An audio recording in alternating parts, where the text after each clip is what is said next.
Not every heroine wears a cape or has superpowers. Sometimes, she's called Angela Vasconcellos, a single mother who, on a stormy night, just wanted to save her son Lucas, 8 years old, who was burning with fever in the shack where they lived, on the outskirts of Hope Village. Have you ever imagined what a mother is capable of facing when her child's life depends solely on her? That's what this story will reveal: the despair of a cold night, a race against time in a hospital where fate prepared a twist that no one could have foreseen. Stay until the end, because this story can change the way you see love, courage, and second chances. You know those nights when the world seems to fall apart? It was like that for Angela Vasconcellos, a single mother of an 8-year-old boy, Lucas. The rain was falling heavily in Hope Village, and each thunder seemed to echo her despair. Lucas was burning with fever, without the strength to even call for his mother. Angela looked around the small shack, without medicine, without a phone, without anyone to help. It was just her and that immense love trying to overcome her fear. The dirt floor of the house was already turning to mud with the water that was seeping through the cracks. Angela knew that if she stood still, she could lose her son. Without thinking twice, she picked up the boy in her arms, felt the heat of his burning body, and went out into the rain, barefoot, with the wind cutting her face. Her heart was beating faster than the lightning in the sky. It was a race against time. The streets of Hope Village, they looked like flooded mazes. Angela stepped in puddles, tripped over rocks, but she didn't stop. Some neighbors saw the scene from their windows and fell silent, perhaps not knowing how to help, perhaps afraid of the storm. But Angela couldn't see anything beyond the hospital she needed to reach. For her, there was only one focus: saving the Lucas. Along the way, Angela remembered every smile her son had, every story she had told him to sleep. Those moments came like flashes, as if fate wanted to show her what was at stake. And that was what made her keep going, even with her body shaking from the cold. Every step was an act of desperate love. And when it seemed that the forces were at an end, there it was, in the distance, the illuminated sign of Santa Luzia Municipal Hospital. Angela took a deep breath, hugged her son to her chest and, with the little energy she had left, ran to the entrance. Little did she know that the biggest shock of the night was yet to come. When crossing the doors of the Santa Luzia Municipal Hospital, Angela felt her legs weaken. The warmth of the reception contrasted with the cold of the storm that was still raging outside. With the Lucasinert in his arms, she tried to get attention, but the emergency line seemed endless. The noise of the monitors, the rapid conversations and the hurried footsteps increased her nervousness. It was as if time was stretching out, cruel, while her son got worse. The receptionist initially followed protocol. She asked for documents, a triage form, and information. Angela, soaking wet and shaking, explained that she had lost everything in the flood that night, including her bag with her papers. The woman's eyes wavered between duty and instinct. One look at the pale, sweaty boy in his mother's arms was enough for humanity to speak louder. With a quick gesture, she called the emergency number and allowed the boy to enter for treatment. The hospital corridors were a chaotic scene, people moaning in pain, stretchers rushing from one side to the other, screams that mixed with the sound of sirens that kept coming. Angela followed behind the team, her heart tightening at every turn in the corridor. The white uniform of the nurse in front seemed like the only thread of hope. The fear of losing her son was strong, but there was also a thread of faith that sustained her. As she waited outside the emergency room, the sound of the rain hitting the windows reminded her of where she had come from and how much she had already faced. Her thoughts flitted between silent prayers and memories of happy nights with her son.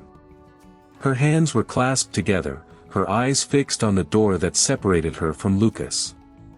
At that moment, only love was greater than fear. And when the door opened, Angela couldn't believe what she saw. The doctor who came out to give the first opinion was wearing not only a white coat, but also the face of the past. Octavio Sales, the man she had tried to forget, was there, in front of her, as the man responsible for her son's life. The shock made the world stop for a few seconds. The reunion she had never imagined was happening at the most vulnerable moment of her life. The look of Angela and Octavio Sales crossed paths as if time had stopped.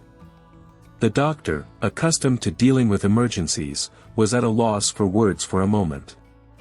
The woman before him was more than just a desperate mother, she was the woman he had loved years ago, before everything had fallen apart. And the boy, that fragile boy, something in the features of her face made his heart beat faster. Octavio tried to stay focused, but memories invaded his mind. The afternoons they walked together, the promises whispered in his ear, the plans that never came to fruition. The end came quickly, full of lies and disagreements that drove them apart. He never knew about the pregnancy, he never imagined that there was a child there, so close. Now, fate brought them face to face at the most difficult time. Angela felt the ground disappear beneath her feet. Everything she had fought to forget was there, materialized in the man in the white coat who looked at her as if he had seen a ghost. The old pains returned like an open wound. But it was not time to relive the past. What mattered was Lucas, the son who now depended on that man, on the father who never knew he was a father. With a lump in his throat, Octavio excused himself and returned to the emergency room. Duty spoke louder than the whirlwind of emotions. But before closing the door, he gave Angela one last look, a look full of unspoken questions. Outside, she felt her tears mix with the rainwater still stuck in her hair. It was time to be strong, once again. And while the doctor dedicated himself to saving the boy, the past and the present intertwined in that hospital. The corridors, the lights, the sounds, everything seemed to witness the reunion of two lives marked by choices and silences. A reunion that, without them knowing, could be the first step towards a new beginning. Inside the emergency room, the focus of Octavio Sales went back to saving that little life. He examined Lucas carefully, noticing the boy's difficulty breathing and wheezing in his chest. The diagnosis was accurate, acute lung infection. The condition was serious and required immediate treatment. The doctor acted quickly, like the experienced professional he was, but with his heart heavy due to the bond he now knew existed. While the team administered the medication and prepared the serum, Octavio remained calm so as not to alarm Angela even more. Inside, the conflict was huge. He struggled to separate the doctor from the man who had just discovered he had a son. The boy was strong, and that gave him hope. The first signs of the medication began to appear, the little boy's breathing became a little less labored. It was a temporary relief, but a relief nonetheless. Outside, Angela waited for news, her eyes glued to the door. When Octavio finally came out to talk to her, his tone was firm but human. He explained the clinical situation, what was being done and the next steps. Listening to each word, Angela felt fear mix with gratitude. For the first time in a long time, she allowed herself to trust. Octavio made sure to closely monitor every detail of the treatment. He monitored the tests, adjusted the serum, and reviewed the antibiotics. He was no longer just the doctor in charge, he was the man who wanted to do things differently, who wanted to rebuild what the past had destroyed. And, little by little, Angela noticed this in the way he looked at her, in his care, in his dedication beyond what was expected. The night was long, but full of small signs of improvement. The boy, even though weak, opened his eyes for a moment and murmured something that only his mother understood. It was like a breath of hope in the midst of the storm. Octavio and Angela looked at each other, and without saying anything, they knew, that night would mark their lives forever. As the days went by, the health of Lucas was recovering. The fever subsided, his breathing became lighter, and the color in his face gradually returned. Angela, each improvement of the son was a gift, a sign that the love and struggle were worth it. And next to the boy's bed, Octavio Salas remained, showing that that reunion was not just a coincidence. It was a chance to rewrite history. The conversations between Ottavio and Angela began timidly, full of pauses and glances that said more than words. They remembered the past, the lies that had driven them apart, the mistakes that could no longer be undone. But there, in front of their son, they understood that the future could still be built. It was as if each conversation sewed together a piece of what had been torn. Fear gave way to hope.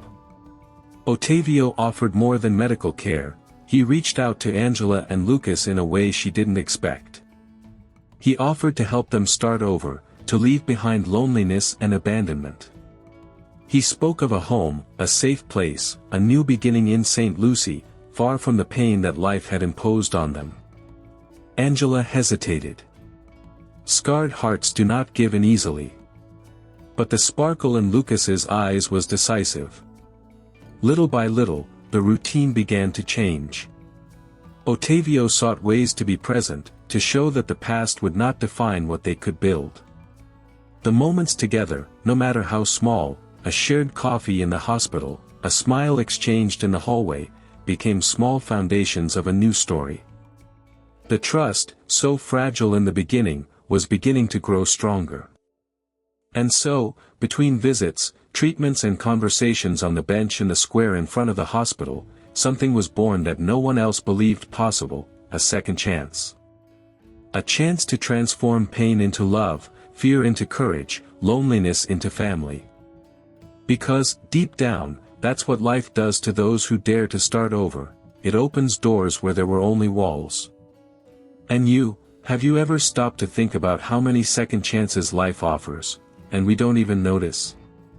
The story of Angela, Lucas and Octavio, it's just one example of how love, courage and hope can transform even the darkest moments. What would you do in their place? Would you have the strength to start over, to forgive, to build something new amidst the ruins of the past? Now I invite you to reflect on what you carry in your heart. Isn't it time to open a door that was closed due to fear or resentment? What if your second chance is closer than you think? Share in the comments, which part of this story touched you the most. Your experience can inspire others. If this story touched you, be sure to subscribe to the channel and activate the notification bell. Here, we share real and moving stories that remind us that life is full of twists and turns, and that there is always room for a new beginning.